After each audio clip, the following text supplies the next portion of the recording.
Hello, and welcome to the Notary Business Talk, the podcast dedicated to sharing ideas, strategies, and techniques to help grow your business and improve your life. And now, with more than 2 decades of notary business experience, your host, Abraham Zamora, the notary entrepreneur. Well, hello, everyone, and welcome to another episode of the Notary Business Talk. My name is Abraham Zamora. I am the Notary Entrepreneur, and in this episode, we're going to discuss why you should team up with other notaries in your area and create a win-win relationship with the people who might seemingly be your competition, how to turn them into friends and actually team up to help each other out. And so to help me do that today, I have a very special guest. Her name is April Blake. She's actually the notary I've teamed up with here in my area.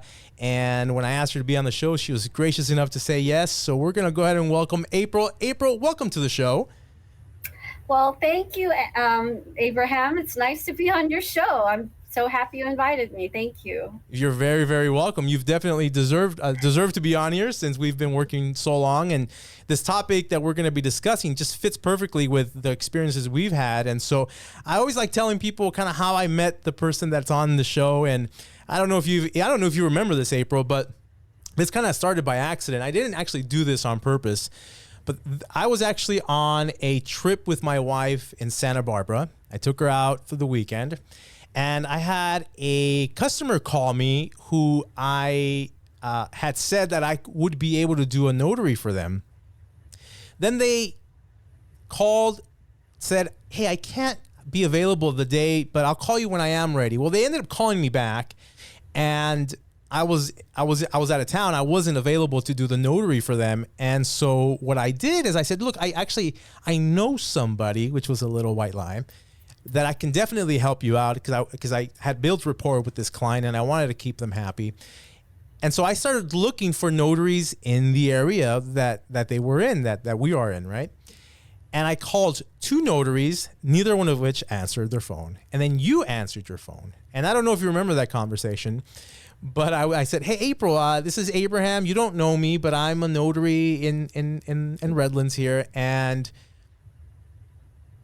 I have a notary for you. You want to take it? And you're like, oh yeah, sure, it'd be great. And then I told you how much I charged, and I think I was charging a little more than you typically charge. And you were like, oh yeah, great. And I think that helped you raise your rates too a little bit, didn't it? Yes, sir. It did. I now I remember the conversation. I thought we met. I thought we met somewhere else, but maybe that was somebody else. Okay. Maybe I'm wrong. Maybe we did. No. You're right. I was thinking that I met you, though, when I was with my daughter. It was her bridal shower. Okay. And she actually did a notary when she was getting her toes done. And I thought you gave her the notary, but I'm cross thinking of too many things. So that's funny. Yes, I remember our phone conversation. And I was so happy that we spoke, and I picked your brain a lot. And, it made sense to me, that kind of a fee structuring and that model. And I really evaluated it and I ran with it. So I'm doing similar things. Yeah. But I do remember the conversation, and the rest is history. And that's right. Once I told you a few things, you started asking me questions. I don't know if I mentioned I had a podcast at the time, but you asked me a few questions, and yeah, it was great. I was happy to help you out, and I think it definitely helped you. By the way, for those who are interested in what that fee structure was, I charge a flat rate for traveling notaries that is a basic flat rate. And in my case, I charge $100. This, I'll just let you guys now know. $100 flat rate, and that's for up to a certain number of notaries. And then anything up and above that, then I charge an additional fee per notary. And essentially, it's my minimum rate to get me out of the house and out driving around. And so, and we can do another show about this, but in terms of how to charge and how to create a fee structure, a lot of people want to charge a lot of money and make a lot of money. I get it, right? I mean, the name of the game is to make a profit and make as much as you possibly can and still add value to your clients. You definitely don't want to undercharge. But there's a method to figure, and we'll do probably another show on this, on how to really figure out what the best price is to charge. Because if you charge too much, then you won't get any people to say yes to you, right? I mean, you won't get any people agreeing to your proposition. The price you charge is what you charge, but only the client will determine whether that's valuable to them or not. We have call. You want to take that real quick, April? I'm gonna actually just mute my phone. There you go. I should have told you to do that at the beginning. Yeah. See, April's phone is blowing off the hook even while we're doing podcasts. Didn't you tell your clients we're doing a podcast, April? Hold on. Let me just tell them right now. I'm doing a podcast. Now, April, one of the things I enjoy about bringing a guest like you on, you're very successful. You've been doing this for quite a while, and you have amazing reviews online. You're very accomplished, and I think notaries who are newer or trying to learn from, we're all here to help each other out. I think it's valuable to kind of hear a little bit about you and kind of how you got started, how long you've been doing this, some of the lessons you've learned. So let's start off by asking you, how long have you been a notary, April? I'm on my third commission back to back. Okay. And I had one prior. So I've had 4 commissions. All right. So they're 4 each, so about 16 plus years. Yeah. Okay. Yeah. 16 years or so. And do you do this? Is this what you do full time, April, or just kind of on a part time thing for you? No, I do this full time, and full time is when the work comes in, I go and do it. I'm full time. Yeah, when the work comes, I'll do it. So I consider this my full time income. Okay, good. Now, so you've been doing this for quite a while. What would you say if you were to start this all over again, April, and you could go back and talk to yourself when you were first starting off, what would you tell yourself from the get-go? What advice would you give yourself if you were to start over? My relationship with Notary is it's kind of mixed. My first notary commission, I worked for an attorney's office. Okay. So I was a corporate notary, and that was a little bit different. You just work for your boss and you notarize their documents. I never did anything with it. In fact, I did not want to be a notary. Because I didn't. I mean, I was already worked for a law firm. I had a job, but I did. But they put me through the training. I was super nervous. I mean, I had my little blue journal on my desk, and once in a while, a corporate, an officer would come, and I would notarize their document. I found it very intimidating, extremely. But fast forward, I worked for a mortgage company, and I was a notary as well. Okay. But that was also corporate notary. So I didn't love it. I'll just be honest, because I had a day job. Right. And I had my notary book, and then people would come, I'd notarize their document, but I never benefited at all. So fast forward with my own business, I would not have thought I would be a notary. I never intended to be self-employed, but life happened, and in 2012, I got let go from my mortgage company job. Oh. I worked for a big a big bank, and I didn't know what to do with myself, and I still didn't know I was going to be a notary. But I did try some different things. I tried to get another job, making all the money I was making and not making any more. And so I did start a couple of home-based businesses, and then we had some real estate documents that needed notarized, and the notary came to our house, and the rest is history. Yeah, the classic. And I said, that's what I'm going to do with the rest of my life. Yes. Yeah, it's funny. I always joke that people don't typically grow up saying, Mom, Dad, I want to be a notary when I grow up. I mean, it's not. I thought I was going to work in a cubicle the rest of my life, which is very sad, by the way. That's all I'd ever done. I think I'd mentioned offline that I've always been in administration. So I've always had a desk job, administrative job, and that was my life. And it wasn't that exciting. I'll just be honest. It was pretty pretty good. I'm not going to lie. It was a good life, but very, very, very black and white. So this is a different lifestyle for sure. If you were to compare and contrast sort of the corporate world inside of an office all day to sort of being a notary out and about and not really being in an office setting, how would you compare and contrast? And looking back now, I mean, how do you feel about the two? I mean, now that you've had experience in both. Hands down, I'd be self-employed. Okay. Hands down. Being self-employed is, it's so liberating. Mm-hmm. It is, you can be of service in areas that you might not get a chance to be of service to. So it doesn't matter what kind of job you have that's self-employed, you get to dictate your own hours, your own clientele. If you want to make more money, you'll work more. If you want to make less money, you won't work as much. You could take your vacations when you want to. I've been able to create, which in my opinion, this is my legacy that I'm giving to my children, Right. my child. So I've shown her the ropes, and she's now a notary. Right. She's a young mom and a notary. So I really, when she was growing up, she used to say, "Mom, I want to work in a cubicle." I kid you not. She did, because I used to take her to work with me, and she's, "Mommy, I want to work in a cubie." And now she doesn't say that anymore. It's like, who wants to work in a cubie? So, and she's seen me come out of my shell. I mean, I am not the same person that I was 10 years ago. In what way? What would you having say? my own business, I'm so much more happier, so much more confident, so much more easygoing, a lot less stressed, and a lot less depressed. Because there's hope behind taking ownership of your own success. In my opinion, Yeah. I never had a lot of hope sitting in a cubie. It was 8 to 5, lunch from 12 to 1, the same traffic, the same commute. I'd get home, it was dark. I would drop my daughter off, it was 6:30 in the morning. I mean, what kind of life is that?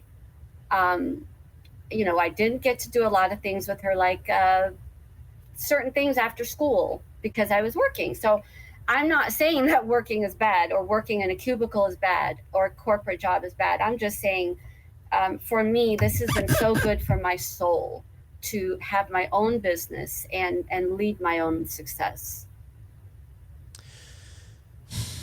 It's sometimes people don't know what they don't know, right? Because they haven't experienced it. It sounds like when you were in your cubicle job, you didn't know what it was like to be free and to have this freedom of time. And what would you tell people right now who are listening to this podcast, listening to this show? They want to be notaries. They got their commission. They went through all of it, but they're scared. They're afraid. They're concerned about leaving the safe and secure job. What could you tell them now that could, one, understand what you understand what they're going through? What could you tell them that could help them see things perhaps a little differently? My experience off the bat, I would tell somebody that for me, it was not a get rich quick scheme. Uh-huh. And I had another income in my household. So that gave me the ability to maybe do 1 or 2 notaries a week in the beginning. That's all I did. I would, I have a nice Google business listing. But when you're new, you might get 1 call a week. Right. You might get a little loan signing. You might get a little trust signing. But for me, I had to just be really patient and lower your expectations.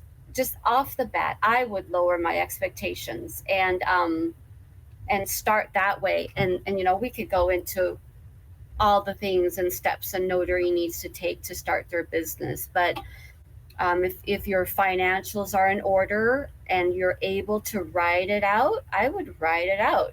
I just do all the legwork things that you're supposed to do, like you would with any job or career.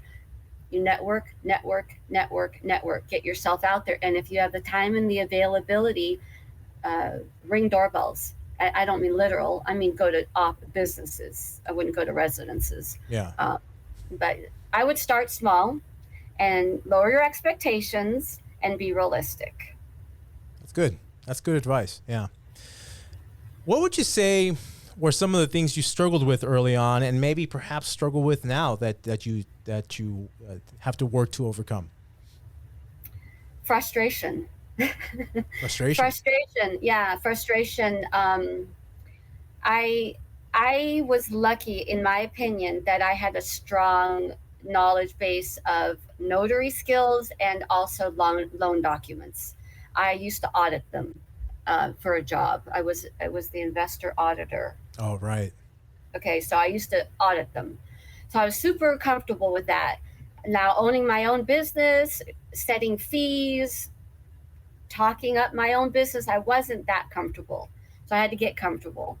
Um, but that is just I already lost my train of thought. What was your question? Well, the kind of challenges you had when you were getting your business started, and that perhaps you have now that you struggle with and work to overcome. Okay, so with that, it's but realistically and expectations. So I need to practice what I preach. Okay. I need to lower my expectations. I need to be realistic. I need to save money when money's not coming in. Mm-hmm. I need to just, the phone doesn't ring every day. Right. And the phone doesn't ring all day long either. And sometimes they don't accept my fee, and sometimes they don't call me back. And I have to be okay with that. And then you give yourself a little pep talk. Yeah. And if you have any spiritual practices, you could pray, or if you journal, you could journal. You could talk to your friends. There's a lot of things. You just got to babysit yourself and your own attitude. Yeah. But they do call when you're recording a podcast, apparently. Yes. And I actually had a notary called at 4:30. Uh-huh. Say, can I go to Loma Linda? And I was like, no, I'm so sorry. The same thing happened to me. Someone called me for a notary. I was like, no, I can't. I can do it after, but Was it to Loma Linda? Was it some Indian guy? I don't know. I think so. Maybe.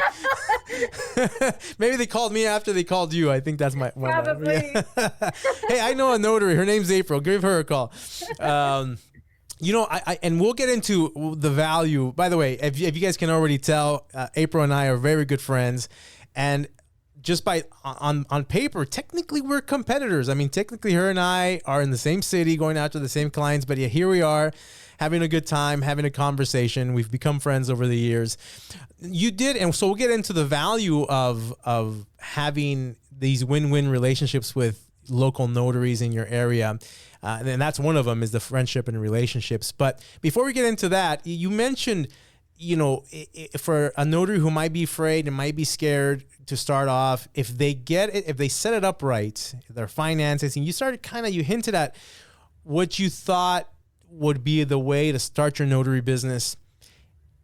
If you were going to give some brand new notary some advice on how to start off and do it right, what would that look like? Even if it's a quick little summary of what you would kind of like a checklist of what you would tell them. This is what I did as a brand new notary, because my intention, I didn't know much about general or specialty notary work. I didn't know what a concierge notary was. So my whole idea was I was going to get rich notarizing loan documents all day long. So my first order of business was to research and buy a printer, a laser jet printer, and I have one, and it sounds like a jet airplane, and it's right in the middle of my living room. And that's my workhorse. But all joking aside, I researched notary tools. Okay. So I needed a printer. I needed a laser jet printer. I needed it to be dual tray, and I needed to have scanning and faxing ability. So I got that. And then you need your notary tools, and you need your journal. You need your stamp, your thumbprint ink. You need your invoices. You need your little folders. You need your little notary bag. You just need your notary tools. Sure. And then, believe it or not, you need a reliable vehicle Yeah. if you're going to be a mobile notary. So, I actually traded in my vehicle. I had a nice little BMW, and I traded it in for a car that I would feel comfortable going anywhere, up the mountains, down the mountains, in the desert, wherever. Sure. So make sure you have a reliable vehicle. Make sure that you have like toll roads. Like, I don't know if you drive the toll roads, so just make sure you've got your toll roads all good to go. You need to have appropriate clothing, so you need to kind of look like business casual is good. Yeah. Make sure you look the part. You need to know your notary law, so even after you've taken that exam and passed, you need to practice. What I also did was, on key cards, I wrote down every single document that a notary might come across, and then I put the definition. What is a grant deed? What's the definition of a grant deed? Definition of a durable power of attorney. That's a good idea. Yeah, really good idea. And then I carry tons of loose leaf certificates with me. I think I already said invoicing. And then also you have to figure out how you're going to accept your money. How are you going to get paid? Yeah. Do you accept cash, check, charge, Apple Cash, Zelle, Venmo, all of it, right? I do all of it. Right. And then so if you're going to take credit cards, you have to hook yourself up with a credit card reader. Right. If you're going to do Zelle, you have to make sure your bank account's in there. So just how are you going to receive your money? Right. I got this new one I can set up recently. Oh, yeah. What is that? A Square reader? This is a Zettel, the new Zettel from PayPal. Yeah. Very nice. Yeah. Very nice. So and then I had a couple of other things and they left me, but I would just practice. You must study because there's going to be long periods in between signings. Also, if you own a home or if you've recently refinanced your home, look at that paperwork. Look at your old paperwork, and that's practice. Do mock signings. Right. What I did is I listened to hours and hours of YouTube mock signing videos. They're out there. Sure. What else? When you get that first appointment or when you get your appointments, ask clarifying questions. What city are you located? What do you need notarized? Right. How many parties involved in the signing? Do you have a current form of identification? Are you in a memory care facility?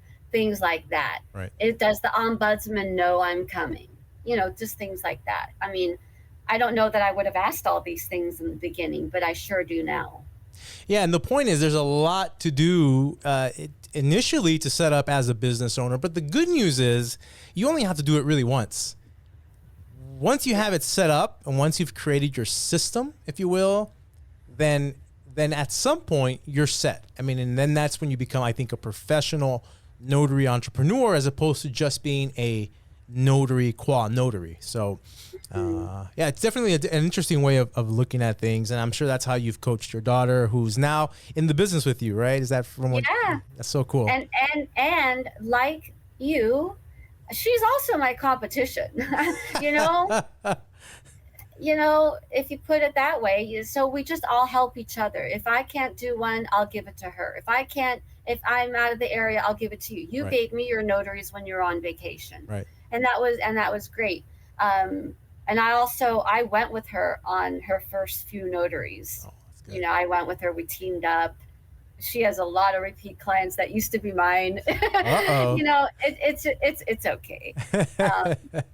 But yeah, so I definitely, I like role playing. Role playing is good. Yeah. Yeah, it helps solidify that in the mind. So let's talk about what the value is and again, I'm so glad April came on because you guys can sort of see the dynamic and the relationship we've built. But I think there's three main benefits to teaming up and connecting with someone in your local area. I'm sure there are more, but these are the three main ones that I really think are significantly valuable and why I would not hesitate, even if you're a brand new notary, to go out there and try and connect with people. And then I'll tell you guys kind of how I would communicate with somebody if I was looking to make a connection and sort of team up with them in a way. So the first thing I think is valuable is the fact that you're able to add value to your own clients. You're able to improve your own customer service.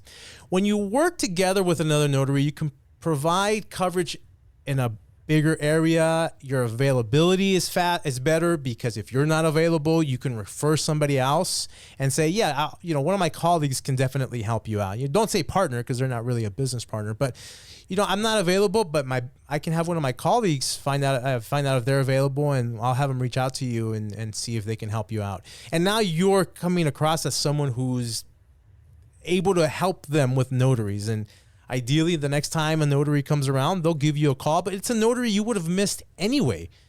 Mm-hmm. The other thing, which is a psychological principle, is the law of reciprocity. If I give April a notary that I was going to miss out on anyway because I'm not available or I'm on vacation, she benefits from it. And then when she can't do it, she reciprocates. She brings me, she gives me the business in return. At least ideally, that's how a good business relationship would work. So that's a benefit there. And then the turnaround would be faster. So maybe I'm not available at this particular time, but April is. So if they need a notary right away, if it's an emergency, a hospital type thing, then I can definitely refer somebody to that. So what do you think of that as being one of the benefits of teaming up with me and other notaries? Would you agree, disagree? What is your opinion, April?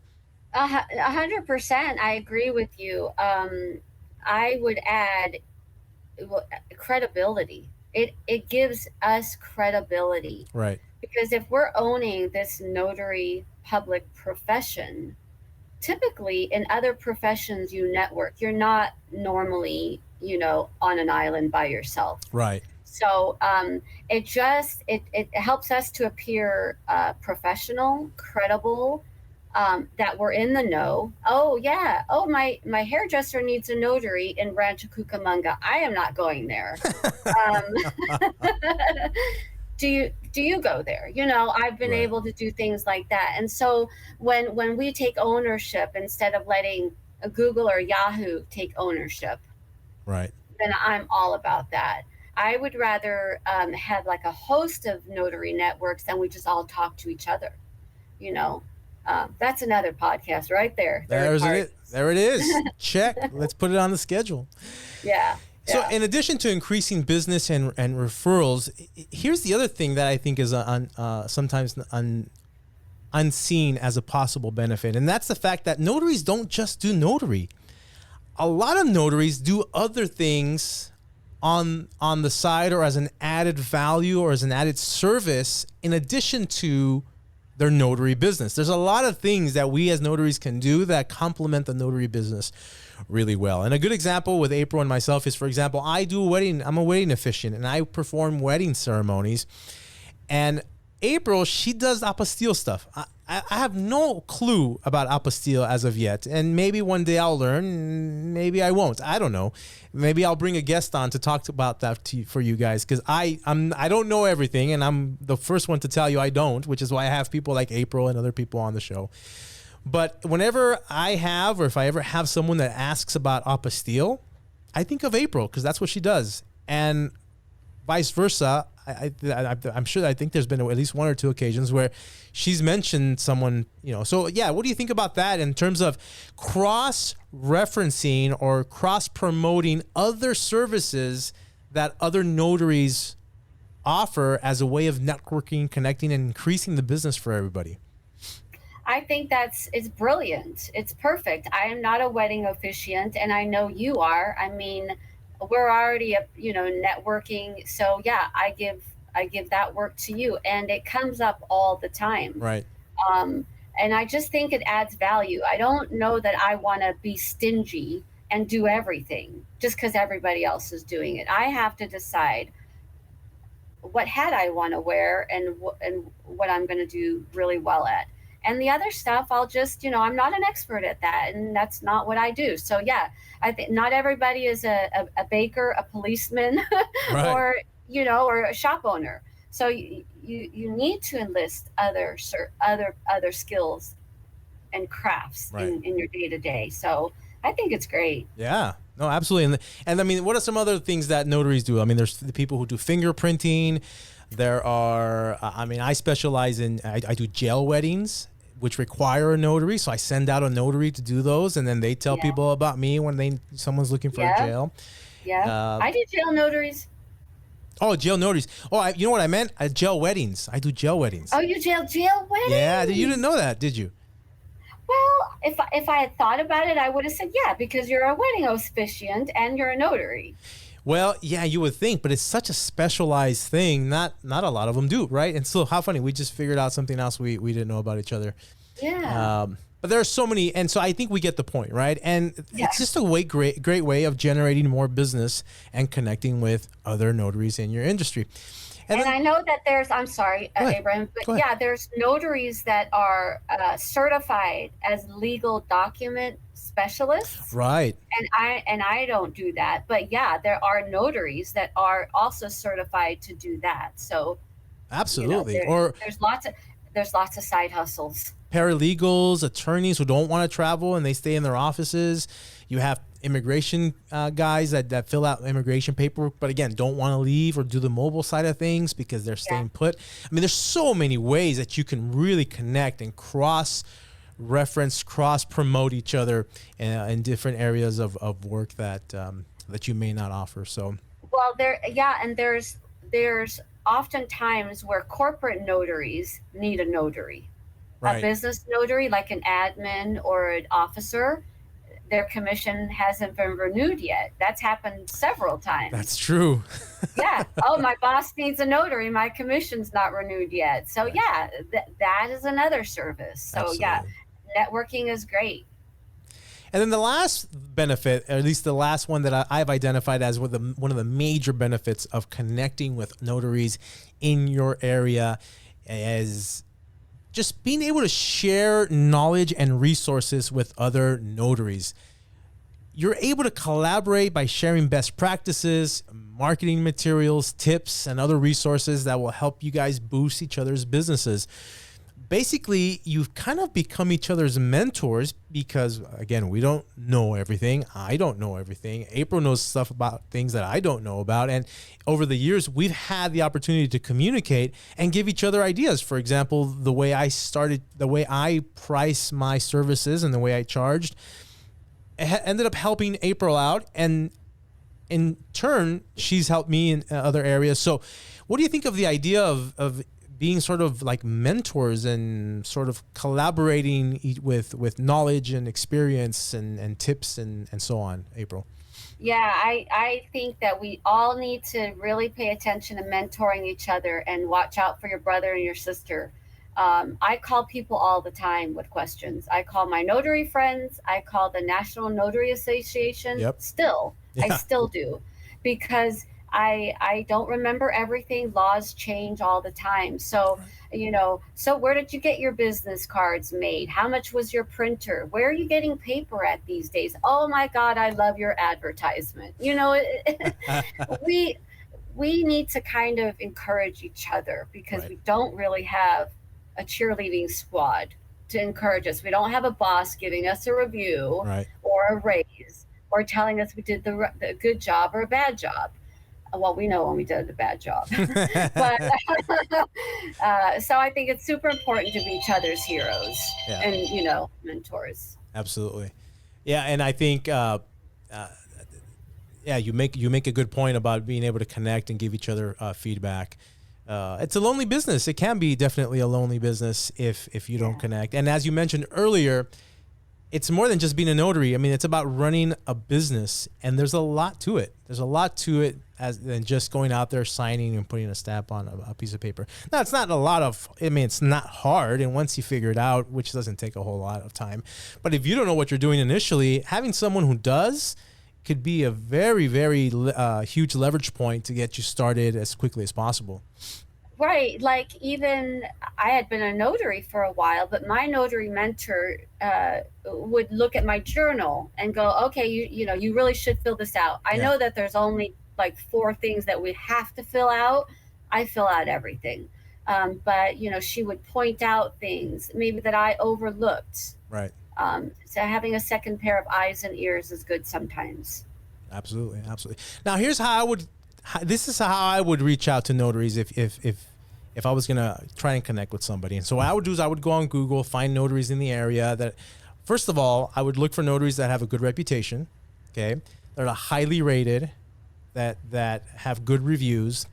And once I identify someone and then go on their website, figure out the kind of services they offer. If there's services they offer that you don't offer, already that's a potentially good match for someone you might want to team up with. And then I would just give them a call and say, hey, look, my name's Abraham. I'm looking to team up with a few notaries in the area. Is that something you might be interested in? And if they say, well, what are you talking about exactly? Just say, look, in case I'm busy or if I'm on vacation, I can't take a notary, I can give them to you. I also know you do this and you do this and you do that. I don't do any of that, but I do this and this and this. Maybe I can refer you these types of services when they come up, and vice versa. If you don't do what I do, maybe you can let people know about me. And, you want to grab some coffee or you want to just chit chat a little bit about how we can work this out. You may just make your next best friend and have a new someone to collaborate with in this business. And that's how I would go about it. I don't know if you have a different approach, April, but that's how I would do it. No, I think that's a great approach. And I organize my notaries in my contacts. So I don't go on Google that much. I keep record in my contacts in my phone, and I start every name with notary. So Notary yes. Abraham, and then I put your city. So I know if I'm looking for a notary in Rancho Cucamonga, I'll just go down my list, Rancho Cucamonga. Awesome. Yeah. It's just a little hack, that just a hack. Yeah, that's phenomenal. That's great. Yeah. April, any last words, any words of encouragement, anything that you think could benefit this audience that's so loyal to us and that I enjoy and respect their attention? Anything you might want to say, final words? Oh, final words is if you're just starting out, hang in there, and it's going to work out. It's going to be great. It did for me. It did for Abraham. Yeah. If you're a seasoned notary, hang in there. It's going to get better. Work is going to become more. It will. But it's a great job. Just kind of lighten up a little bit. I would say lighten up about how serious. Yeah, notary is super serious. Like as far as like the legalities of it, it's super serious. Right. We are public servants. We work for the state. But it's okay to have a little sense of humor. It's okay to crack a smile. Notaries are allowed to smile. We're allowed to be happy and be personable, and just don't take yourself so seriously. Good stuff. And know your notary law. Know your stuff, yeah. Particularly in this industry, I think. Well, yeah, know your work for sure, because you could. Yeah. Yeah, and just hang in there. There's also lots of side hustles. I mentioned that before. There's field inspections. There's you could do lots of things. I'm not going to cross sell other jobs, but in your downtime, there's other stuff you can do. You can network. You can canvass the area. You could print business cards. They don't cost a lot. You could do a yard sign. That doesn't cost a lot. My car is wrapped. I wrap my car. I am a mobile sign.